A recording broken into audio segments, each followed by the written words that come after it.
हाँ भैया, बताइए कहाँ से आए हो आप? हम नेपाल से आए हैं।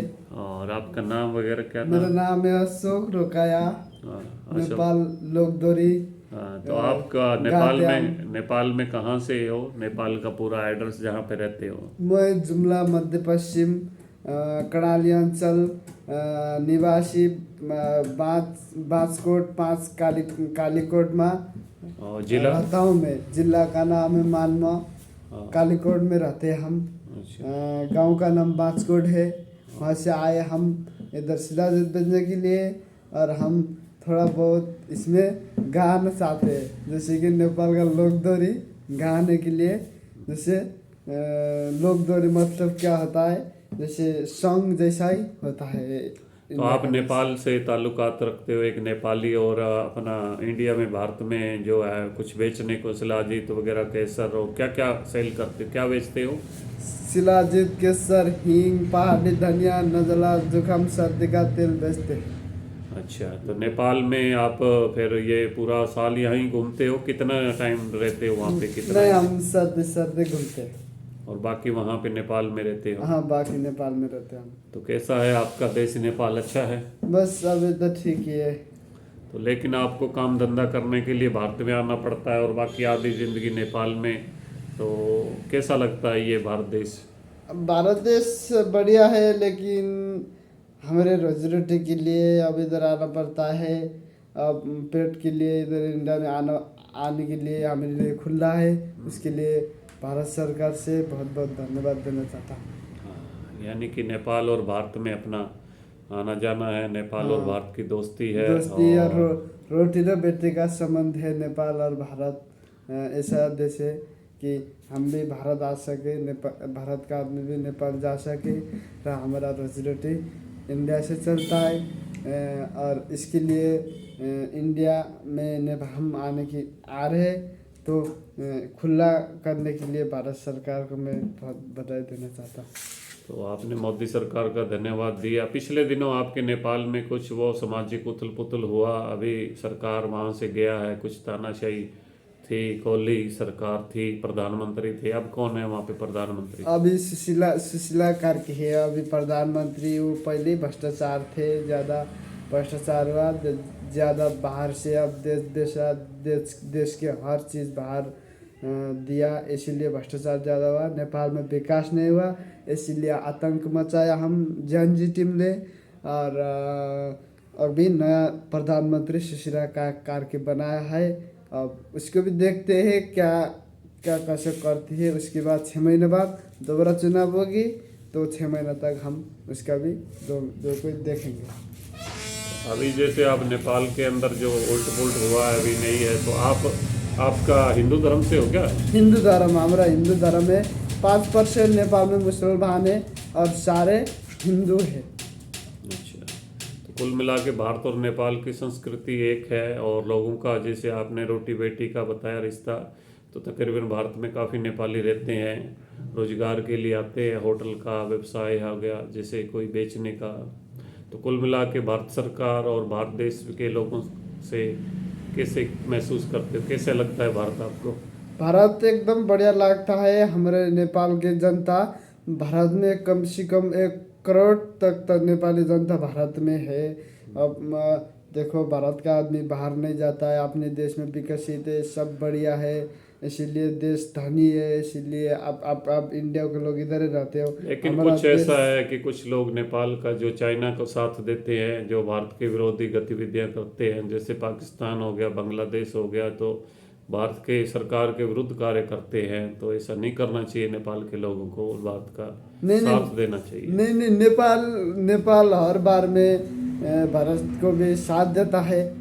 हाँ, अब उतना भी चाइना का साथ भी अब थोड़ा बहुत कोई संबंध होगा।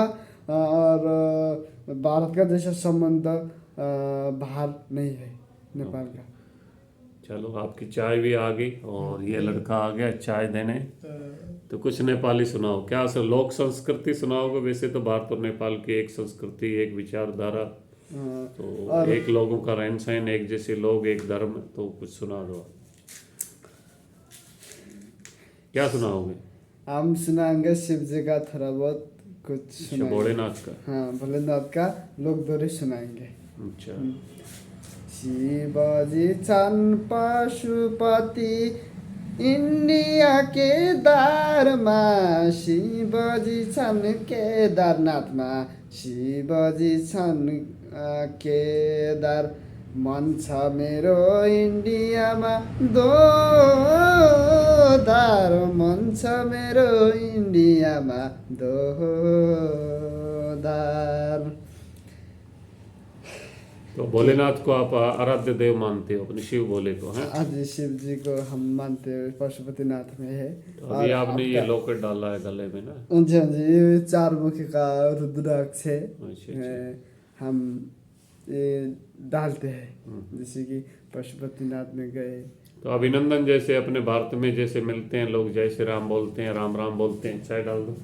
तो आपके नेपाल में लोग एक दूसरे से मिलते हैं तो क्या बोलते हैं? हम दर्शन करते हैं, जैसे में नमस्ते करते हैं। जय श्री राम नहीं बोलते? जय श्री राम नहीं बोलते। क्यों? हिंदू हो तो जय श्री राम भी नहीं, बोलना। जय श्री राम भी नहीं बोलते थे, लेकिन क्योंकि हमारा संस्कार, हमारा संस्कृति नमस्ते और दर्शन करने का। दर्शन मतलब आप मेरे से बड़ा आदमी को हम मिलेंगे तो दर्शन करते, आपका इधर का आदमी राम राम बोलते हैं, उधर भी राम राम तो बोलते हैं, लेकिन हमारा इज्जत ज़्यादा दी जाती है, इसलिए नमस्ते किया जाता है। ठीक है, बढ़िया है। तो दीपावली पर आप होली दिवाली वगैरह मनाते हो, है ना? हाँ हाँ, हम मनाते हैं, दशहरा दीपावली सब बनाते हैं। हाँ, होली हाँ, दीपावली। होली बनाते, हैप्पी होली मनाते। चलो, कुछ अंतिम लास्ट में कुछ सुना दो ताकि हमारे दर्शकों को आपका ये जो है लोकगीत है वो सुने और आनंदित हों। और जय भारत और जय नेपाल, है ना? हाँ जी। सुना दो अंतिम में। इसका नाम क्या है? इस गांव का नाम? इस गांव का नाम है सीतोगुन, तहसील अबोहर, डिस्ट्रिक्ट फाजिल्का, पंजाब। सीतोगुन। शिलाजित बेच्न आया छौँ सीतु गाउँतिर, शिलाजित बेच्न आया छौँ सीतु गाउँतिर, खाइजाउ साभ हजुरलाई सर्दी सर्दीतिर, खाइजाउ सर शिला जुत्ता सर्दीतिर। ये घुटनों के लिए, जोड़ों के लिए अच्छा होता है। हाँ, ये घुटनों के लिए, जोड़ों के लिए अच्छा होता है, एकदम बढ़िया होता है। सब लोग शिलाजीत खाइए सर्दी के लिए। सीतू गांव में आए हम, अब सर्दी का ऋतु आ गया, शिलाजीत खाइए और शरीर को मजबूत बनाइए। ओके, इसमें बाद में कोई जो है अपना वो लोक पंक्ति सुना दो नेपाल वाली ना। काफ़ी 8 मिनट हो गए, तो नेपाल की जो लोक कथा, हाँ, लोक कथा, लोक भजन वो सुना दो जो आपने बोला था। लोक असौज घाँसी काट्या मैले भदुवा उखेरे, असौज घाँसी काट्या मैले भदुवा उखेरे, जीवनको अन्तिम माया हजुरलाई दुखाए, जीवनको अन्तिम माया हजुरलाई दुखाए। इसका हिंदी मतलब भी सुना दो, ये तो समझ नहीं आता नेपाली भाषा। हाँ, ये तो समझ में नहीं आता, हिंदी में थोड़ा गाने के लिए थोड़ा वो भाषा नहीं आता है। अच्छा, ये बात है, थोड़ा फर्क हो जाता है, नेपाली आ जाता है तो उसमें। हिंदी का इसका अनुवाद तो बताओ ना, आप क्या बोल रहे हो? तो मतलब मैंने बोला कि अब आप भाद्र में क्या बोलते हैं? भाद्र महीना होता है ना, भाद्र महीना में इंग्लिश डेट में क्या बोले जाते हैं? अब भाद्र महीना में जैसे घास काटते, भादो बोलते हैं। हाँ, भादो में घास काटते तो असोज में सुखाते, सुखा के निकालते।